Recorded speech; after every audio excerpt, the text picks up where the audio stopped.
अस्सलाम वालेकुम। सबसे पहले कि क्रॉस एक्सचेंज रेट किस तरह निकालते हैं। क्रॉस एक्सचेंज रेट का मतलब सिंपल ये है कि आपके पास दो एक्सचेंज रेट गिवन हो और इन दो एक्सचेंज रेट से अगर आप थर्ड एक्सचेंज रेट आपको निकालना तो आप किस तरह निकालेंगे। फॉर एग्जांपल यहाँ पे दो एक्सचेंज रेट गिवन है डॉलर ओवर यूरो का जो कि 1.27 है। ये आपको क्या बता रहा है कि एक यूरो इक्वल है 1.27 डॉलर के। सेकेंड आपको एक्सचेंज रेट गिवन है डॉलर ओवर पाउंड का और ये आपको बता रहा है कि एक पाउंड इक्वल है 1.38 डॉलर्स के। लेकिन अगर आपको पाउंड ओवर यूरो का एक्सचेंज रेट निकालना हो जो कि थर्ड एक्सचेंज रेट है, डॉलर ओवर यूरो का गिवन है, डॉलर ओवर पाउंड का गिवन है, लेकिन अगर ये पाउंड ओवर डॉलर का आपको एक्सचेंज रेट निकालना हो, क्रॉस एक्सचेंज रेट ये कहलाएगा क्योंकि आप दो एक्सचेंज रेट से थर्ड एक्सचेंज रेट निकाल रहे हैं। तो ये किस तरह निकालेंगे, देखिए इसका प्रोसेस बिल्कुल सिंपल है। सबसे पहले आपने यही लिखा pound over dollar is equal to. अच्छा, अब आपको क्या करना है कि जो ऊपर न्यूमरेटर में जो करेंसी लिखी हुई है ना उसी को आपको यहाँ दोबारा लिखना है। ठीक है, न्यूमरेटर की करेंसी आपने दोबारा लिख दी। अब इसके डिनोमिनेटर में कौन सी करेंसी आएगी, वो करेंसी जो कि कॉमन करेंसी है। अब यहाँ पे कॉमन करेंसी कौन सी है, जो कि दोनों एक्सचेंज रेट में डॉलर। ठीक है, डॉलर इसमें भी है, डॉलर इसमें भी है। आपने यहाँ पे भी डॉलर लिखना है और यहाँ पे भी डॉलर लिखना है। ये यहाँ इन दोनों जगहों पे आप जो करेंसी लिखेंगे वो सेम होगी। ठीक है, ये याद रखना है। अच्छा, अब नीचे इसके नीचे डिनोमिनेटर में कौन सी करेंसी आएगी, जो यहाँ डिनोमिनेटर में। ठीक है, तो इसका ये एक सेम इसका फॉर्मूला है कि अगर आपको पाउंड ओवर यूरो का निकालना है तो पाउंड न्यूमरेटर में, यूरो डिनोमिनेटर में और इसके क्रॉस में वो कॉमन करेंसी आ गई। ठीक है, अब ये आ गया। अब पाउंड ओवर डॉलर की किस तरह वैल्यू आप निकालेंगे। देखिए यहाँ पे एक्सचेंज रेट किसका लिखा हुआ है, यहाँ आपको किसकी वैल्यू चाहिए, पाउंड ओवर डॉलर्स की, जबकि यहाँ पे एक्सचेंज रेट आपको डॉलर ओवर पाउंड का दिया हुआ है। दोनों में बिल्कुल दोनों अपोजिट हैं क्योंकि ये आपको बोल रहा है कि एक पाउंड इक्वल है 1.38 डॉलर के, जबकि ये आपसे पूछ रहा है कि एक डॉलर कितने पाउंड के इक्वल है। तो यानी जब आप देखें ये वाला एक्सचेंज रेट इस तरह लिखा हुआ है डॉलर ओवर पाउंड और ये वाला एक्सचेंज रेट लिखा हुआ है dollar over pound over dollar. तो इसका मतलब है कि ये जो एक्सचेंज रेट है ये इसका रेसिप्रोकल है। ठीक है, तो जब आप यहाँ पे आपके गिवन क्या है, डॉलर ओवर पाउंड आपके पास गिवन है जो कि 1.38 इक्वल है। आपको इसका अपोजिट चाहिए, रेसिप्रोकल चाहिए। रेसिप्रोकल क्यों, देखिए ये रेसिप्रोकल क्यों है, क्योंकि इसमें डिनोमिनेटर की वैल्यू न्यूमरेटर में आ गई है, न्यूमरेटर की वैल्यू डिनोमिनेटर में आ गई है, तो ये इस वैल्यू का रेसिप्रोकल है। तो अगर आपके पास ये गिवन है और आपको ये निकालना है तो आप सिंपल इसकी वैल्यू को रेसिप्रोकल कर देंगे तो आपके पास इसकी वैल्यू आ जाएगी। इसकी वैल्यू आपके पास क्या गिवन है, 1.38। जब आप इसका रेसिप्रोकल करेंगे यानी 1 डिवाइडेड बाय 1.38 कर देंगे। आपने क्या किया, रेसिप्रोकल कर दिया। जब आपने रेसिप्रोकल कर दिया तो इसमें जो आपके पास वैल्यू आएगी वो इक्वल होगी पाउंड ओवर डॉलर के। अच्छा, अब इसका हम रेसिप्रोकल करते हैं। 1 डिवाइडेड बाय 1.38, साथ साथ आप करती रहो। 1 डिवाइड बाय 1.38 हमारे पास आ गया 0.72। ठीक है, ये आपके पास रेसिप्रोकल वैल्यू आ गई। ठीक है, आपको यही निकालनी थी पाउंड ओवर डॉलर की वैल्यू जो कि आपके पास रेसिप्रोकल करके 0.72 आ गई। आपने एज इट इज लिख दी। ठीक है, अब बीच में मल्टीप्लाई का साइन है, डॉट भी लगा सकते हैं और मल्टीप्लाई का साइन भी लगा सकते हैं। अब आपको कौन से एक्सचेंज रेट की वैल्यू चाहिए, डॉलर ओवर यूरो। अब देखें यहाँ पे एक एक्सचेंज रेट हमारे पास पहले से गिवन है डॉलर ओवर यूरो का, डॉलर ओवर यूरो ही चाहिए और डॉलर ओवर यूरो ही गिवन है, तो इसको आपको रेसिप्रोकल करने की जरूरत ही नहीं है। ठीक है, आपने इसको एज इट इज उतार लिया 1.27। अब जब आपने इन दोनों को मल्टीप्लाई किया तो आपके पास वैल्यू आ गई 0.92। ठीक है, इस तरह सिंपल आपका cross exchange rate pound over euro का 0.92 आ गया। सेकेंड एग्जाम्पल, आपके पास rupees over dollar exchange rate given है और yen over dollar exchange rate given है और आपको बोला जा रहा है कि रुपीज ओवर यॉन ये थर्ड एक्सचेंज रेट निकालें। कैसे निकालेंगे, बिल्कुल इसी तरह दोबारा से हम फॉर्मूला लिखेंगे। फाइंड क्या करना है हमें, रुपीज ओवर यॉन। फॉर्मूला किस तरह लिखना है, जो न्यूमरेटर में है वो न्यूमरेटर में रहेगा, ठीक है। कॉमन करेंसी कौन सी है जो कि इन दोनों एक्सचेंज रेट में मौजूद है? डॉलर। तो डिनोमिनेटर में भी डॉलर आएगा और न्यूमिनेटर में भी डॉलर आएगा, जो कि यहाँ पे सेम रहता है, मैंने पहले ही बताया। यहाँ पे क्या हुआ, डिनोमिनेटर में यौन है, यहाँ पे डिनोमिनेटर में यौन आ गया। अब जब फॉर्मूला बनाने के बाद अब आपको क्या देखना है, इन दोनों की वैल्यूज लिखनी है। रुपीज ओवर डॉलर की, अगर आपने देखना है कि रुपीज ओवर डॉलर की क्या वैल्यू है, क्या आपके पास कोई एक्सचेंज रेट गिवन है रुपीज ओवर डॉलर का? बिल्कुल गिवन है। रुपीज ओवर डॉलर का एक्सचेंज रेट 122। इसको आपको कोई रेसिप्रोकल करने की जरूरत नहीं है, एज इट इज आपने 122 लिख दिया, मल्टीप्लाई बाय। अब आपको कौन सा एक्सचेंज रेट चाहिए? डॉलर ओवर यॉन का, जबकि आपके पास यहाँ दूसरा एक्सचेंज रेट किसका मौजूद है? यॉन ओवर डॉलर का। आपको किसका चाहिए? डॉलर ओवर यॉन का। तो ऑफ कोर्स ये इस एक्सचेंज रेट का अगर आप रेसिप्रोकल करेंगे तो आपके पास ये एक्सचेंज रेट आ जाएगा। चाहे तो इसको यहीं डायरेक्ट रेसिप्रोकल कर दें, चाहे तो इसको रफ में रेसिप्रोकल कर लें। अब देखिए यॉन ओवर डॉलर है आपके पास 6.1, तो आपको अगर डॉलर ओवर यॉन निकालना है तो आपको 6.1 का रेसिप्रोकल करना पड़ेगा, यानी 1 डिवाइडेड बाय 6.1। अब 1 डिवाइडेड बाय 6.1 जब हम निकालेंगे तो वैल्यू आएगी 0.16। वो आपने एज इट इज यहाँ लिख दी 0.16। इन दोनों को मल्टीप्लाई किया, 122 मल्टीप्लाई बाय 0.16, वैल्यू आ गई 19.52 और आपने ये आपका थर्ड रेट निकल गया, थर्ड एक्सचेंज रेट आपने निकाल लिया आराम से। ठीक है, तो क्रॉस एक्सचेंज रेट बहुत आसान है, सेम फॉर्मूला है और बस आपको ये देखना है कि कौन सा यहाँ पे जो एक्सचेंज रेट गिवन है कौन सा एज इट इज आएगा और कौन सा रेसिप्रोकल करना पड़ेगा। एक एज इट इज आता है नॉर्मली और दूसरा रेसिप्रोकल होता है।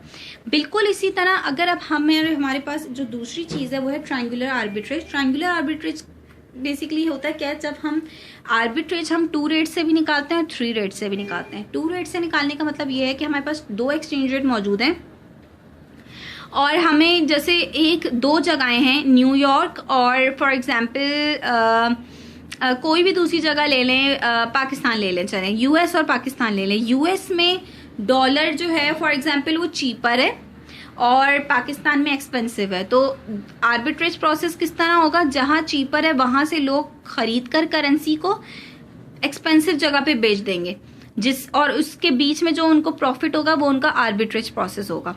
तो ये क्या होता है कि 2 रेट्स के दरमियान आर्बिट्रेज हुआ। अगर आपको पास 3 रेट्स गिवन और उन 3 रेट्स से आप आर्बिट्रेज निकालें तो वो आर्बिट्रेज आपका कहलाता है ट्रायंगुलर आर्बिट्रेज। मैंने डेलिबरेटली यहाँ पे वैल्यू छोड़ी है क्योंकि हमने अभी क्रॉस एक्सचेंज रेट करके आए तो उसी से देख लेंगे इसको किस तरह करना है। Dollar over pound 1.60, dollar over Swiss franc 0.50। ठीक है, 2 रेट्स गिवन है। थर्ड क्रॉस एक्सचेंज रेट किसका आपको निकालना है, स्विस फ्रैंक ओवर पाउंड का। किस तरह निकालेंगे, जिस तरह हमने पिछले एग्जाम्पल सॉल्व करी है। स्विस फ्रैंक ओवर पाउंड निकालना है, वही फॉर्मूला लिखेंगे। स्विस फ्रैंक ऊपर आएगा, कॉमन करेंसी डॉलर है तो यहाँ पे भी डॉलर, यहाँ पे भी डॉलर और यहाँ पाउंड। ठीक है, अब कैसे निकालना है, स्विस फ्रैंक ओवर डॉलर की आपको वैल्यू निकालनी है, जबकि आपके पास यहाँ डॉलर ओवर स्विस फ्रैंक है। तो इसका मतलब है आपको इस एक्सचेंज रेट को अपोजिट कर उसका रेसिप्रोकल लेना पड़ेगा। तो 1 डिवाइडेड बाय 0.50 आपके पास वैल्यू आ गई 2, मल्टीप्लाई बाय दूसरा एक्सचेंज रेट कौन सी वैल्यू निकालनी है, डॉलर ओवर पाउंड, और डॉलर ओवर पाउंड की वैल्यू पहले से मौजूद है 1.60। आपने सिंपल इसको इससे मल्टीप्लाई किया, जब 2 मल्टीप्लाई बाय 1.60 करेंगे तो हमारे पास वैल्यू आ जाएगी 3.2। लेकिन ये जो एग्जाम्पल है ये बुक की एग्जाम्पल है और बुक की एग्जाम्पल में बुक ने क्रॉस एक्सचेंज रेट यहाँ पे 3 रखा है, 3.2 नहीं रखा। क्यों? क्योंकि अगर आप 3.2 के थ्रू इस प्रोसेस को करेंगे तो आपके पास 0 प्रॉफिट आएगा और बुक में जो है एग्जाम्पल के थ्रू उनको प्रॉफिट निकालना था, प्रॉफिट शो करना था, इसलिए उन्होंने 3.2 क्रॉस एक्सचेंज रेट नहीं लिया जो कि एक्चुअल में वैलिड है, उन्होंने 3 लिया। तो ये एक ऐसा केस है कि बस उन्होंने ज़बरदस्ती ये चीज़ करी है। एक्चुअल में अगर आपको ट्रायंगुलर आर्बिट्रेशन निकालना हो, क्रॉस एक्सचेंज रेट निकालना हो तो आपके पास वैल्यू आएगी 3.2। अच्छा, अब देखिए आपको बोले जा रहे हैं कि आपके पास 3 रेट्स हैं एक्सचेंज रेट और आपके पास $150 हैं। आपके पास ये $150 हैं, आप किस तरह इन $150 से प्रॉफिट अर्न कर सकते हैं। ठीक है, इसके लिए आपको 2 प्रोसेस करने पड़ेंगे। फर्स्ट प्रोसेस करना क्या है, एक ऐसा बंदा है जैसे फॉर एग्जांपल यूएस में रहता है, वो यूएस में डॉलर चलते हैं, तो उसके पास डॉलर है, तो उसको जब वो डॉलर में इन्वेस्टमेंट करेगा तो इन द एंड भी उसको डॉलर ही चाहिए, क्योंकि वो कोई और सी करेंसी लेकर तो क्या कुछ नहीं कर सकता, उसको अपनी करेंसी ही चाहिए। तो हमें स्टार्ट भी डॉलर पे स्टार्ट करना है और एंड भी डॉलर पे करना है। अच्छा, अब देखिए हमारे पास $150 हैं। अब कोई सी भी इन तीनों, हमारे पास यहाँ पे कौन कौन सी करेंसीज हैं, डॉलर, पाउंड, स्विस फ्रैंक। ठीक है, हमने डॉलर से स्टार्ट किया है क्योंकि उस बंदे के पास है ही, उसकी अपनी करेंसी क्या है, डॉलर है। ठीक है, अब वो 2 चीजें कर सकता है, या तो वो पहले पाउंड खरीदे या तो वो पहले स्विस फ्रैंक खरीदे, कोई सा भी चूज कर लें। फॉर एग्जाम्पल उसने पहले पाउंड खरीदा डॉलर से, अब उसको $150 से पाउंड खरीदना है। ठीक है, अब आपको कौन सा एक्सचेंज रेट देखना है, डॉलर और पाउंड के दरमियान का एक्सचेंज रेट। यहाँ पे हमारे पास डॉलर और पाउंड का एक्सचेंज रेट कौन सा गिवन है, ये वाला 1.60। ठीक है, अच्छा अब हमें क्या निकालना है कि हमें ऐसा, यहाँ पे क्या है कि $150 कितने पाउंड के इक्वल है। ठीक है, तो हमें वो एक्सचेंज रेट चाहिए जो हमें पहले ये बताए कि $1 कितने पाउंड के इक्वल है, जबकि ये एक्सचेंज रेट आपको क्या बता रहा है कि 1 पाउंड कितने डॉलर्स के इक्वल है।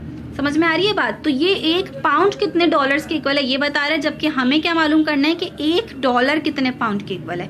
तो आपको इस एक्सचेंज रेट का रेसिप्रोकल करना पड़ेगा, यानी आपको क्या निकालना है, पाउंड ओवर डॉलर। $1 कितने पाउंड के इक्वल है। जब आपका रेसिप्रोकल करेंगे 1 डिवाइडेड बाय 1.60, तो आपके पास आ जाएगा 0.625। ठीक है, यानी $1 इक्वल है 0.625 पाउंड के। तो $150 कितने पाउंड के इक्वल होंगे, आपने सिंपल इससे मल्टीप्लाई कर दिया। 0.625 पाउंड इज इक्वल टू $150।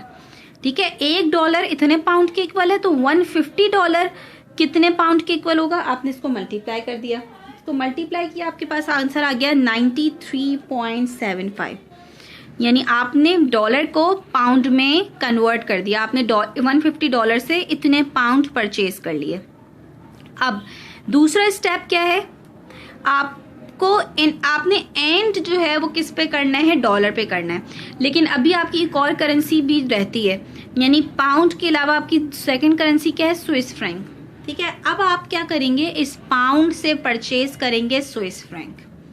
अब आपको कौन सा एक्सचेंज रेट चाहिए जो आपको बताए कि 1 पाउंड कितने स्विस फ्रैंक के बराबर है। यहाँ पे आपके पास वो एक्सचेंज रेट मौजूद है जो आपको बता रहा है कि 1 पाउंड 3 स्विस फ्रैंक के बराबर है। तो जब 1 पाउंड 3 स्विस फ्रैंक के बराबर है तो 93.75 पाउंड कितने स्विस फ्रैंक के बराबर होंगे। सिंपल आपको क्या करना है, 93.75 को मल्टीप्लाई कर दिया आपने 3 से। आपने इसका रेसिप्रोकल नहीं निकाला, क्यों, क्योंकि जो आपको चाहिए वही as it is exchange rate यहाँ मौजूद है। मल्टीप्लाई किया, आपके पास आंसर आ गया 281.25, और ये कौन सी करेंसी में आया है, स्विस फ्रैंक में। ठीक है, अब आपके पास सारी करेंसीज से आपने कर लिया। अब इन द एंड आपको किसमें अपनी वैल्यू निकालनी है, डॉलर्स में, यानी अब आपको स्विस फ्रैंक को डॉलर्स में कन्वर्ट करना है। आपको वो एक्सचेंज रेट चाहिए जो आपको बताए कि 1 स्विस फ्रैंक कितने डॉलर्स के इक्वल है। ये आपको बता रहे हैं यहाँ पे 1 स्विस फ्रैंक कितने डॉलर्स के इक्वल है, $0.50 के इक्वल है।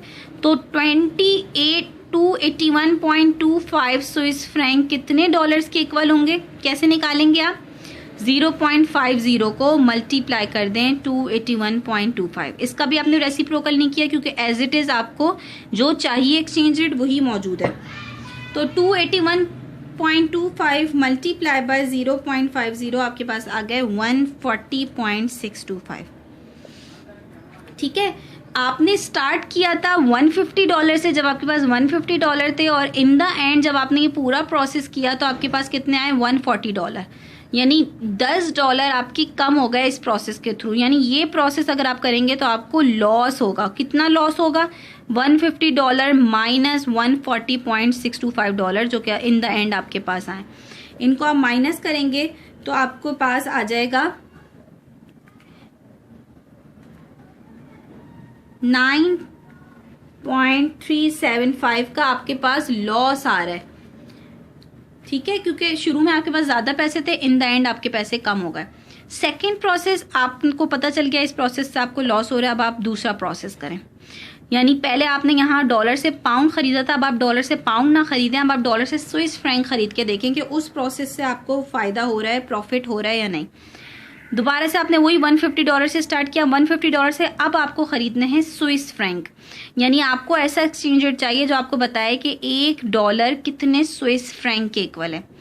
अब आपको कौन सा एक्सचेंज रेट देखना है, डॉलर और स्विस फ्रैंक का। ये एक्सचेंज रेट आपको बता रहा है कि एक स्विस फ्रैंक इतने डॉलर के इक्वल है, जबको आपको क्या निकालना है, $1 कितने स्विस फ्रैंक के इक्वल है। तो आप इसका रेसिप्रोकल कर देंगे, 1 डिवाइडेड बाय 0.50 आपके पास आ गया 2, ठीक है। यानी $1 इक्वल है इतने स्विस फ्रैंक के।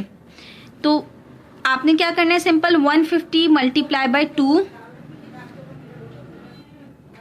और ये इक्वल आ गए 300 स्विस फ्रैंक के इक्वल आ गए, ठीक है। आपने $150 से 300 स्विस फ्रैंक खरीद लिए। अब 300 स्विस फ्रैंक से अब आपको क्या खरीदना है, पाउंड खरीदना है। स्विस फ्रैंक और पाउंड का कौन सा एक्सचेंज रेट है, ये है जो आपको बता रहा है कि एक स्विस फ्रैंक $0.50 के इक्वल है। सॉरी, आपको स्विस फ्रैंक और पाउंड का एक्सचेंज रेट देखना है, जो कि ये है आपके पास, जो आपको बता रहा है कि एक पाउंड 3 स्विस फ्रैंक के इक्वल है। जबकि आपको क्या निकालना है कि स्विस फ्रैंक को आपको कन्वर्ट करना है पाउंड में। यानी आपको ऐसा एक्सचेंज रेट चाहिए जो आपको ये बताए कि एक स्विस फ्रैंक कितने पाउंड के इक्वल है। तो आप इसको रेसिप्रोकल करेंगे, क्योंकि आपको क्या निकालना है, आपको ये वाला एक्सचेंज रेट निकालना है, पाउंड ओवर स्विस फ्रैंक का। यहाँ पे स्विस फ्रैंक ओवर पाउंड का एक्सचेंज रेट मौजूद है। आप इसका रेसिप्रोकल कर दें, 1 डिवाइडेड बाय 3 0.33 आ गया। सिंपल क्या किया आपने, 300 मल्टीप्लाई बाय 0.33। ये जब आप करेंगे तो आपके पास वैल्यू आएगी 1 डिवाइडेड बाय 3 आपके पास है 0.33 मल्टीप्लाई बाय 300 आपके पास आ गए 100 पाउंड। अब लास्ट स्टेप 100 पाउंड से आपको अपनी करेंसी खरीदनी है जिससे आपने स्टार्ट किया था, यानी पाउंड ओवर डॉलर को आपको एक्सचेंज रेट चाहिए। ये आपको बता रहे हैं एक पाउंड $1.60 के इक्वल है, और आपको चाहिए भी यही एक्सचेंज रेट क्योंकि आपके पास पाउंड है, तो आपको पाउंड को डॉलर में कन्वर्ट करना है। तो एक पाउंड $1.60 के इक्वल है, तो 100 पाउंड कितने डॉलर्स के इक्वल होंगे, 100 मल्टीप्लाई बाय 1.60। ये आपके पास आ गए $160। अब देखें, आपने स्टार्ट किया था $150 से, एंड किया आपने $160 पे, यानी आपको कितना प्रॉफिट हो रहा है, $160 माइनस $150, $10 का फ़ायदा हो रहा है। तो अगर आप इस प्रोसेस से करेंगे तो आपको नुकसान हो रहा है, इस प्रोसेस से आपको प्रॉफिट हो रहा है। तो इस तरह आप ट्रायंगुलर आर्बिट्रेज करके ये देख सकते हैं कि आपको कौन से प्रोसेस से चलना है, पहले आपको कौन सी करेंसी ख़रीदनी चाहिए।